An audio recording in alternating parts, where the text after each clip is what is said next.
In the mid-19th century, Cecilia Reynolds was just 15 years old when she slipped away from her slave-owning mistress and crossed over the 49th parallel.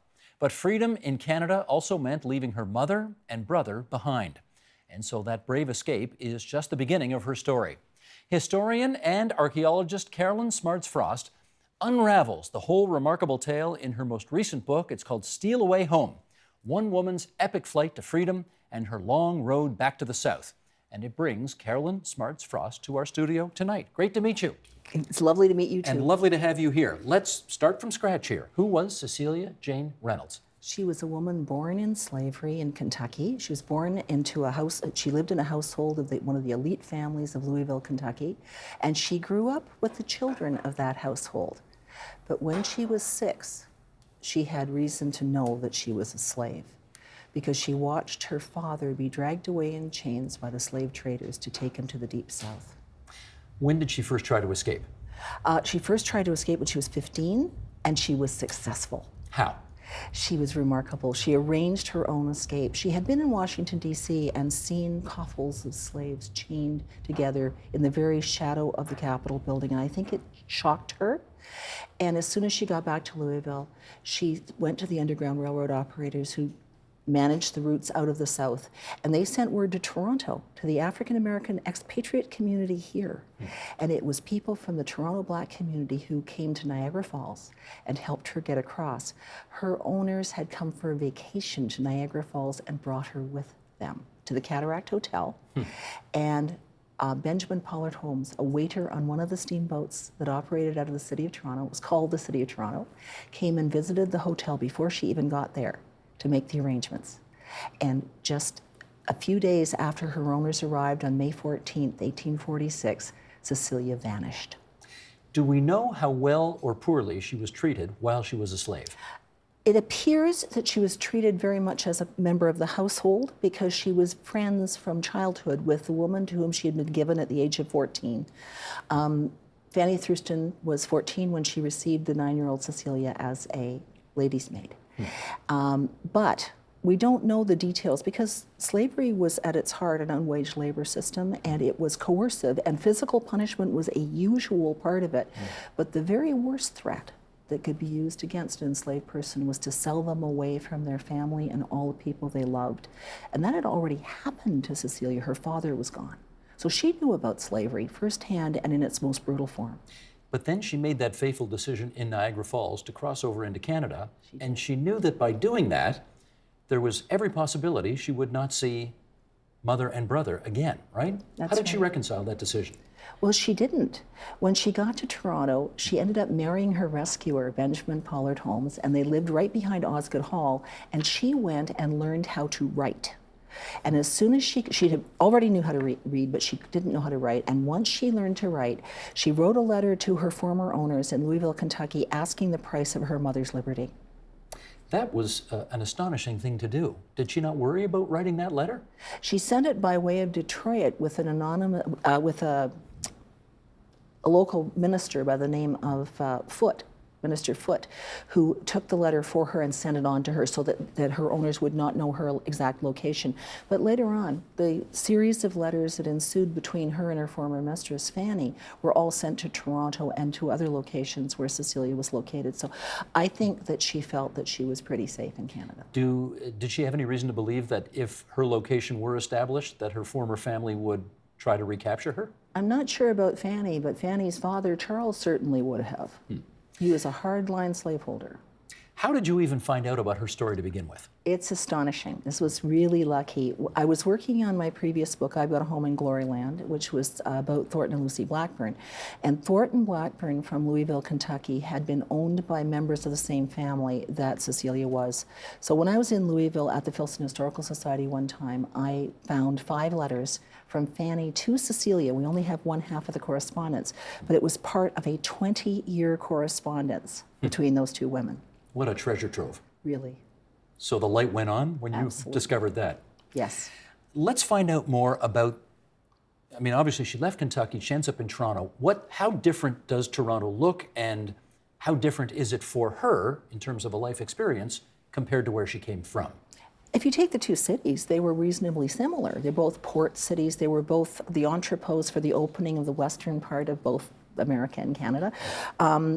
They had warehousing and lots of employment, all of that sort of thing. But Toronto had a population of African Canadians and expatriate African Americans who were free. And that is completely the difference between the two places. Let's do an excerpt from the book. As African American immigration to Canada continued to escalate, newcomers faced a noticeable increase in racial discrimination. This affected Cecilia's family just as it did everyone else. Some better educated immigrants complained that Canadian racism was more difficult to deal with than American because it was so polite. Learning where one could and could not go was a matter of trial and error, as opposed to the unequivocal rules of contact that govern the lives of blacks, both free and enslaved, throughout the United States. This is fascinating because we do, of course, like to, in some ways, sugarcoat our past and suggest that we were far less racist and had far fewer problems with regards to slavery than Americans did, which is true to a point, right? Yes. But your point is not totally. Please remember that there were lots of people in Toronto who remembered there being slaves in the streets of this city at the time Cecelia arrived in 1846. Slavery more or less ended in Toronto around the time of the War of 1812, although not legally till 1834, and that's just 12 years before she arrived. So certainly, and racism is a personal experience, and it was there every day of her life in Toronto just as much as it had been in Louisville, just different in character and different in legal context. But I will say that African Canadians enjoyed the rights and privileges of being British subjects, at least in theory. So they could serve on juries, they could defend themselves in court against white people, which is a huge difference. Men could serve in the militia, which was a right of manhood that was tremendously important. They had protection of law, and they did not have anything like that south of the border. We learn in grade school, growing up in the province of Ontario, that our lieutenant governor, our first ever lieutenant governor, I guess, many years earlier, John Graves Simcoe, was the guy who passed the first anti-slavery legislation. It didn't abolish slavery, but it was the first anti-slavery legislation. Can we infer from that that this place was a better place to be an African, of African descent than down south? I think the people who came here felt there was a reason to come. But I've always said that Canada may have been a haven for people who came as freedom seekers, but it was no heaven. Please understand that racism was a pernicious daily experience of everybody here as much as it was in the United States. However, again, the protection of law was the dividing line. There was, of course, an abolitionist movement in Canada, in Toronto. How involved was Cecelia in that? Toronto was really important. Much more important than people realize, because it was the pivot between American and British anti-slavery. And the African Canadian, African American community in this city were the ones who were the driving force behind that. There was help from people like George Brown of the Globe, who was a hardline anti-slavery man himself, but really the groundswell of anti-slavery activity was happening right here. And Cecilia's husband was an Underground Railroad conductor on the lake freighters, or they weren't freighters, on the lake steamboats that made the circuit of the lake, almost like a bus trip. I mean, it was like going on from Toronto to Hamilton to Queenston. It was all done on a regular circuit. So he brought fugitive slaves into Toronto, just as he had with Cecelia. But she was one of the great unsung heroines of the Underground Railroad. The black women in the city received people in their homes, found clothing, found food for them upon their arrival. People found jobs for people coming in. And please understand, this is a time when people had to make clothes with a needle and a thread. So it was a big deal to do that, and people didn't have a lot of money. So it was a major personal sacrifice as well. She was a remarkable human being. I want to get back to those letters, because you said she and her former slave owner carried on a correspondence for how many years? 20 years. For 20 more years. Yeah. Why do you think she did that? Well, there was certainly affection between the two women, because you can tell from the tone of the letters, but this is not an equal friendship by any means. Cecelia was very anxious to get her mother's freedom. Her brother died in the interval. He was a lifelong invalid, and he died in the interval. But she was very anxious to get her mother's freedom, and Mary didn't belong to the Thrustons anymore. She had been sold away, perhaps as punishment after Cecelia escaped. But Fanny was married to a man by the name of A.J. Ballard, and he purchased, at his wife's request, he purchased Mary Reynolds, brought her back into their household. This is the mother. Yes, and then he offered her for sale to her daughter. And Fanny's letters are quite businesslike about that. She wasn't giving Mary to her daughter. She was going to sell her, and that was the bottom line. This was not a sentimental thing. No. This was a business transaction. Very clearly in the letters, yes. So mother and daughter eventually were repatriated. No. Rematriated? No, no. What happened? Cecilia's, long story, but Cecilia had many adventures trying to get her mother. She and her husband went overseas, and he went to the Australian gold rush to try and raise the money to buy Mary Reynolds. The two of them lost touch with each other, Cecilia and her husband, and she thought he was dead. She came back to Toronto and gave birth to a little girl in 1854, and 2 years later, Benjamin came back, but he was very ill. He died in 1859, was buried from the British Methodist Episcopal Church that was excavated 2 years ago behind Osgoode Hall by Infrastructure Ontario. Downtown Toronto. Amazing. Marvelous. It's all there. And they dug up Cecilia's house too, which was a coincidence that you couldn't even make that happen if you tried. Cecelia went across the lake and worked with Frederick Douglass, I believe, in the Underground Railroad movement in Rochester, New York, found love again, remarried, followed her husband to the battlefields of the Civil War, but after the war he couldn't do heavy lifting anymore. And she moved back to Louisville. She stole away home, took her family home to Louisville, and with the assistance of Fanny, found employment for herself and her husband. She never asked Fanny for money, as far as I can tell. Then she was reunited with her mother, and I have no more information than that about her mother, except when she died. And her Cecilia's final resting place is Kentucky. It is. She died in 1909 in Louisville. You know, when you think about it, that's not that long ago. No, it isn't. I mean, I guess if you're a kid, 1909 feels like ancient history, but it's not that long ago. It is absolutely, it's such recent history that it is shocking we know so little about the individual lives of the people who lived it. I want to follow up on the letter. Here's an excerpt from one of the letters over that 20-year period. I hope, Cecelia, you are happy, much happier than when you were my property, and I trust that you may always be surrounded by every comfort and blessing. If it should be never your lot to meet your parent on earth, may God in his mercy and love gather you together in heaven. That's Fanny to Cecelia. That doesn't sound like a business transaction. That sounds like warmth. Fanny changed her attitude over time. I discovered in the Filson Historical Society, I did a vast amount of research on this book. It took me 10 years to finish it. And she had a scrapbook that included many speeches by American abolitionists. She was studying anti-slavery through the 1850s, and it was clearly something she was starting to take to heart. She was very religious herself. She was staunch Episcopalian. And she basically said to Cecelia, if you came home, I would never use you as a slave again. I would never take you back, which I think is why Cecelia felt safe to move to Rochester in 1859. On the other hand, the last set letter that I have from Fanny to Cecelia says, and by the way, if you want to get a bank draft to buy your mother's freedom, we'd be happy to take part of the money if you can't afford all of it.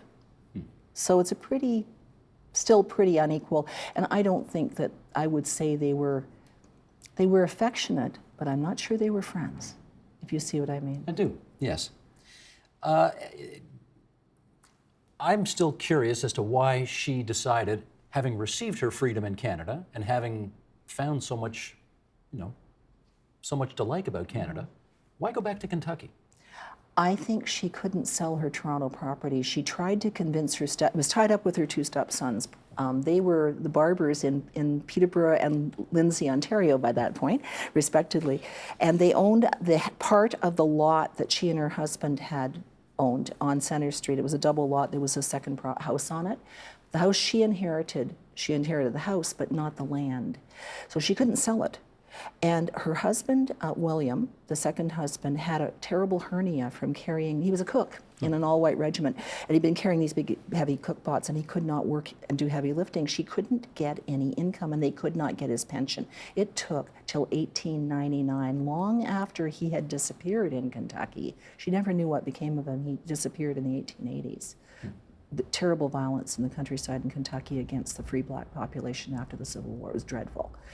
And she never knew what happened to him. But she couldn't get the pension until 1899, so they had no income. And she had 2 little children by this point in Rochester. I think she went back to Kentucky because she needed help and because she wanted to get back to her mother. Right. Does she have any descendants that anybody knows about today? Sadly, no.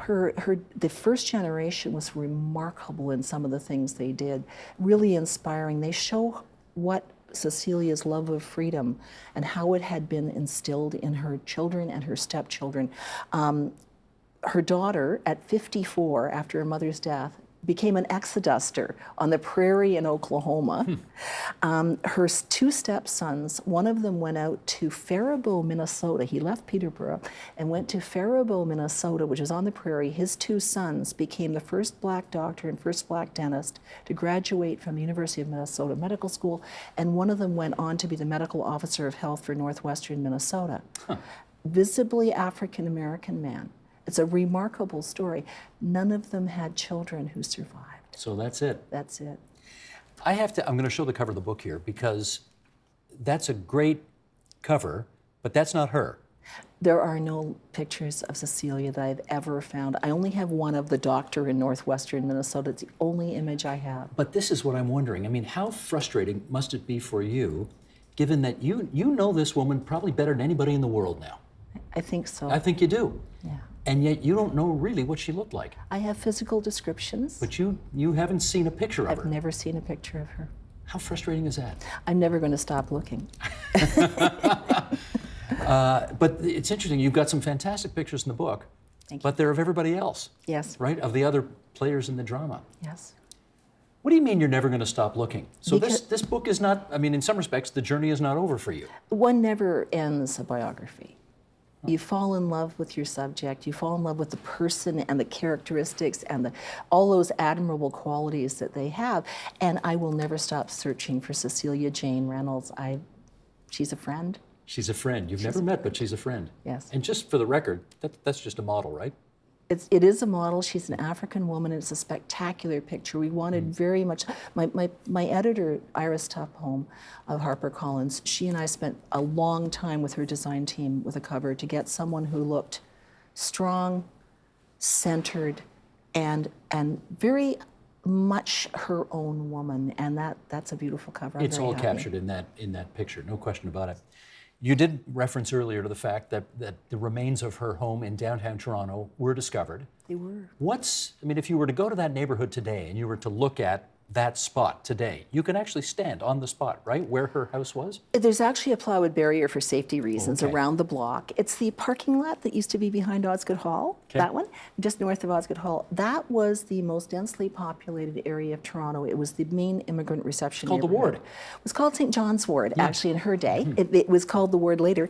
And it was the place where a lot of fugitive slaves came to find their new homes. But people from Ireland and England and Scotland too. It was a very integrated area, and an area where black people rented rooms to white people and vice versa, which is a really interesting component of this period in early Toronto's history. Married each other. It's an inspiring area. There's plywood barriers around the site right now. However, Infrastructure Ontario is preserving the materials within it. Archaeologist Holly Martel, who dug the site, is working on the literally millions of artifacts who've come out of that whole city block. And some of them are on view right now at City Hall. Would you like to see a plaque someday recognizing that this was her place? Of course, of course. You know, I'd bet that you'd have given anything to shake this woman's hand. I'd like to sit down with her and ask her if I got the story right. Because when we're doing narrative nonfiction, you work with the documents you have. There's a file this thick of the pension application she filed for her husband's veteran's pension from the Civil War. I have a little autobiography of her written on 3 pages, but it's being given to the government. So we know she left a lot out. And there's actually testimonials from her friends about what a wonderful person she is and how much she and her husband loved each other and how he would never have left her, and remarkable stuff. But I want to sit down and ask her if those places where there isn't information, if I got it right. Well, I hope someday you two get reunited somewhere so you can have that conversation. How's that? I believe we will someday. Perfect. Karolyn, it's so good of you to come in today. Steal Away Home, one woman's epic flight to freedom and her long road back to the South. Thanks so much. Thank you. Help TVO create a better world through the power of learning. Visit TVO.org and make a tax-deductible donation today.